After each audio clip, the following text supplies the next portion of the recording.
আজকে আমরা রান্না করব পাবদা মাছের ফুলকপি দিয়ে ঝোল। প্রথমে পেঁয়াজটা এরকম বেরেস্তা করে নেবেন। আমি এখানে মশলা দিয়ে পাবদা মাছ মেখে রেখেছি।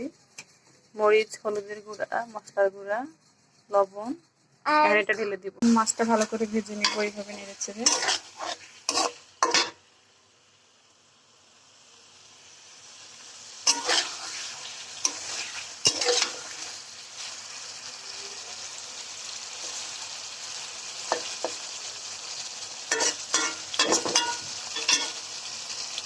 ফুলকপিগুলো এরকম লবণ আর হলুদ দিয়ে মেখে রেখে দিয়েছি।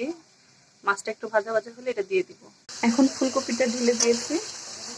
এখন এমনভাবে নাড়তে হবে মাছগুলো ভেঙে না যায়, এভাবে হালকা করে করে কপি নেড়ে দিতে হবে। এখন আমি পরিমাণ মতো পানি দিয়ে চাপা দিয়ে দিচ্ছি। হয়ে গেল